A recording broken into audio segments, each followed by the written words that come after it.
मित्रांनो, मागील व्हिडिओ लेक्चरमध्ये आपण पाहिलं की what is resultant. When the number of forces they are acting on the body, then the resultant force represents the same effect as the effect produced by the number of forces acting on the body and the body moves in the direction of resultant. विद्यार्थी मित्रांनो, suppose this is a body आणि या बॉडीवरती वेगवेगळ्या डायरेक्शनमध्ये forces आहेत. Suppose 7 Newton, 3 Newton,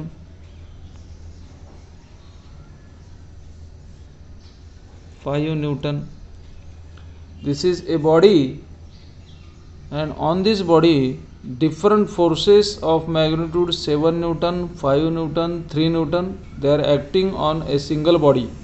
या बॉडीवर जरी हे वेगवेगळे फोर्सेस ॲक्ट होत असतील तरीसुद्धा ही बॉडी जी आहे 3 वेगवेगळ्या डायरेक्शनमध्ये मूव्ह होणार नाही आहे, कारण या 3ही फोर्सेसचा काहीतरी या बॉडीवर एक सिंगल इफेक्ट असणार आहे.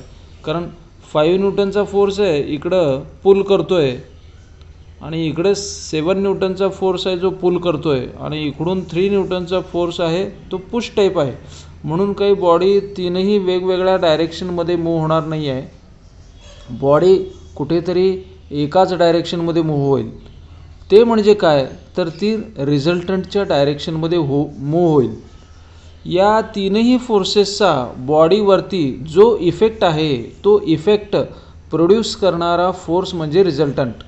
Resultant is a single force which has the same effect produced by 3 different forces on this body and the body moves in the direction of resultant. Resultant म्हणजे काय, या 3 फोर्सेसचा या बॉडीवरती जो इफेक्ट होणार आहे तो इफेक्ट रिप्रेझेंट करणारा सिंगल फोर्स तो म्हणजे रिझल्टंट. इथं 3 फोर्सेस आहेत म्हणून रिझल्टंट 3 असणार नाहीत. रिझल्टंट हा सिंगल फोर्स.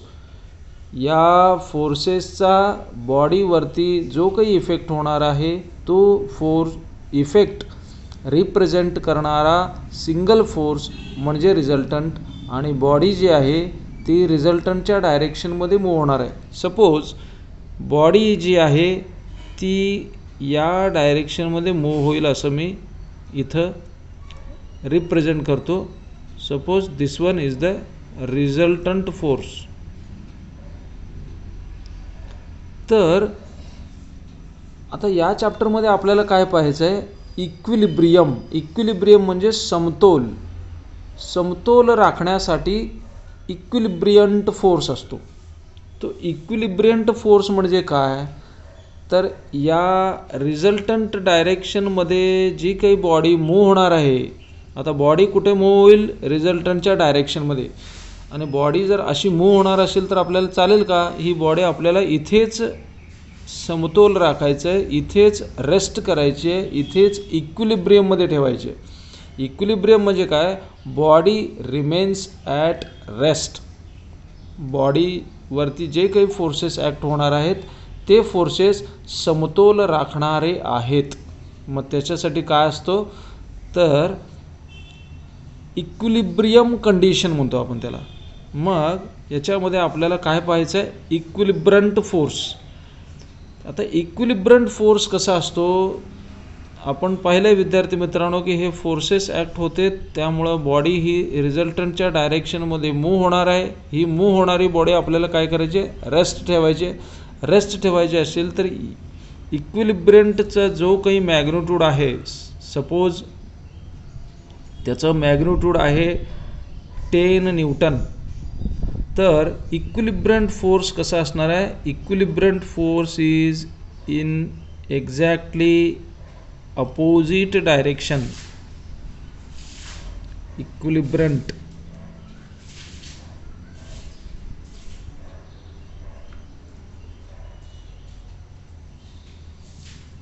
आणि त्याचंही मॅग्निट्यूड काय असणार आहे, 10 न्यूटन इतकंच असणार आहे. Equilibrant force is exactly of the same magnitude as that of the resultant force and it is always acting in exactly opposite direction of resultant force. Resultant force इतक्याच मॅग्निट्यूडचा इक्विलिब्रंट force असतो. Resultant force ज्या डायरेक्शनमध्ये move होत असतो त्याच्या exactly opposite डायरेक्शनमध्ये इक्विलिब्रंट force हा move होत असतो. मग या इक्विलिब्रंटची आणि रिझल्टंट फोर्सचा तुम्हाला काय करायचं आहे, डिफरन्स करायचा आहे किंवा differentiate between equilibrant and resultant force असं एक्झाममध्ये विचारतात. तर इक्विलिब्रंट फोर्स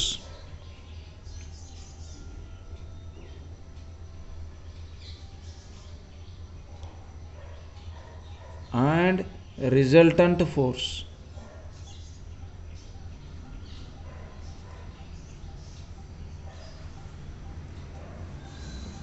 आता रिझल्टंट फोर्सचं मी डेफिनेशन पहिल्यांदा लिहिल. A single force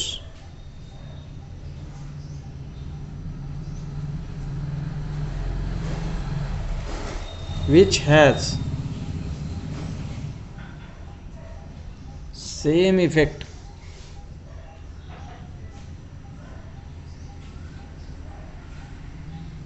as the effect produced by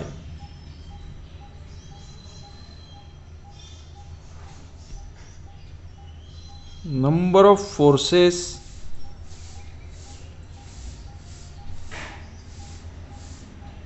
acting on body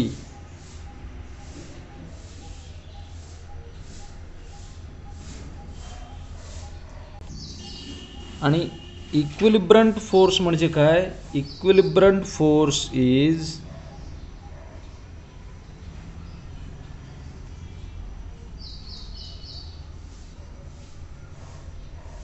equal in magnitude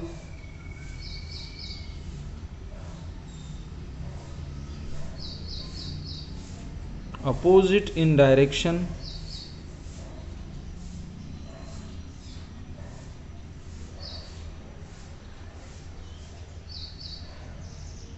and collinear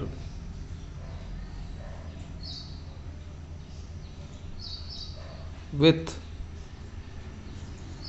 resultant force. Resultant force म्हणजे काय, बॉडीवरती ॲक्ट होणाऱ्या सर्व फोर्सेसचा जो काही इफेक्ट असेल तो इफेक्ट रिप्रोड्यूस करणारा सिंगल फोर्स. इक्विलिब्रंट फोर्स म्हणजे काय, इक्विलिब्रंट फोर्स म्हणजे रिझल्टंट फोर्स इतकंच मॅग्निट्यूड असलेला, रिझल्टंट फोर्स ज्या डायरेक्शन मूव्ह होतो त्या डायरेक्शनच्या एक्झॅक्टली अपोजिट डायरेक्शनमध्ये मूव्ह होणारा आणि कोलिनियर एकाच रेषेत असणारा, रिझल्टंटच्याच रेषेत असणारा फोर्स म्हणजेच इक्विलिब्रंट फोर्स. आता आणखी एक दुसरा डिफरन्स काय आहे तर रिझल्टंट आणि इक्विलिब्रंटमध्ये, तर body moves in the direction of resultant force. Body moves in the direction of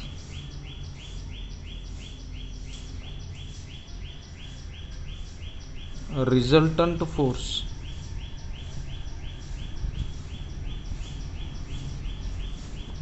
आणि इक्विलिब्रंट फोर्स म्हणजे काय तर equilibrant force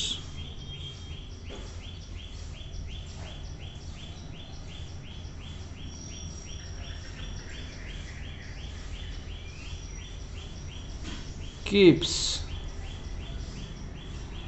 the body at rest. Resultant आणि इक्विलिब्रंट फोर्समध्ये काय डिफरन्स आहे, बॉडी जी आहे ती रिझल्टंट फोर्सच्या डायरेक्शनमध्ये मूव्ह होते आणि इक्विलिब्रंट फोर्स म्हणजे काय तर हा बॉडीला रेस्ट पोझिशनमध्ये ठेवतो, तो बॉडीला मूव्ह होऊ देत नाही. आता आणखी काय पाहायचं आहे, आणखी एक्झाममध्ये असा क्वेश्चन विचारला जाईल की what is the analytical condition of equilibrium. Analytical condition of equilibrium.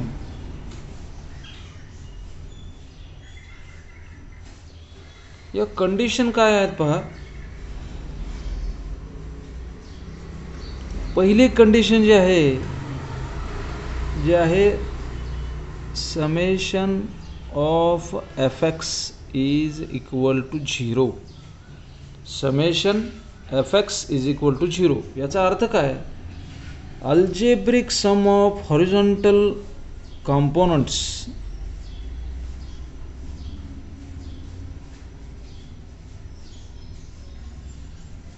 algebraic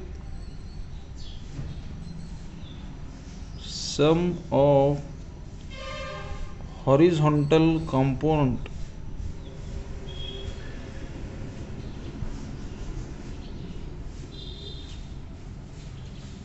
of all forces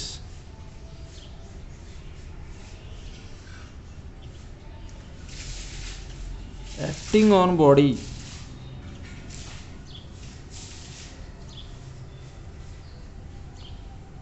must be equal to 0.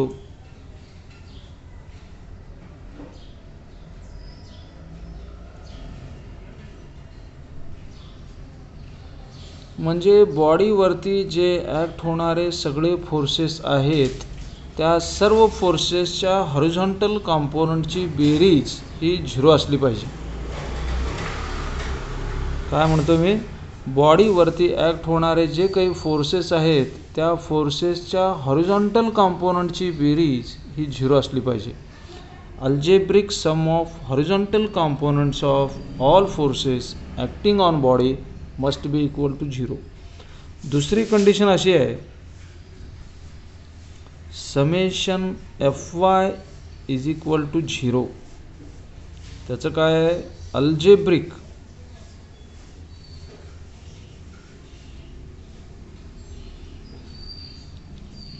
sum of vertical components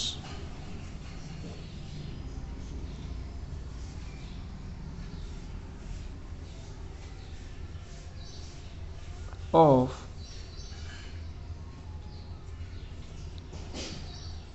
all forces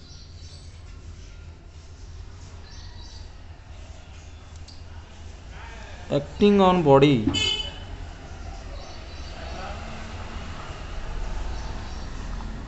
must be equal to 0.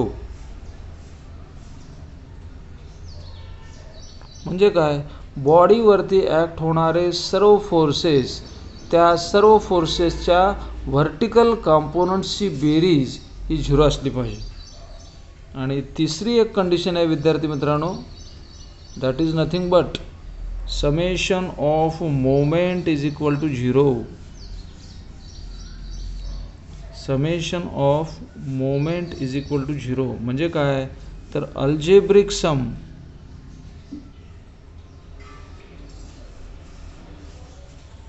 Of moment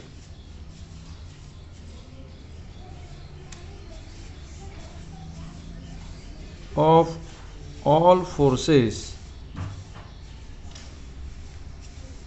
about any point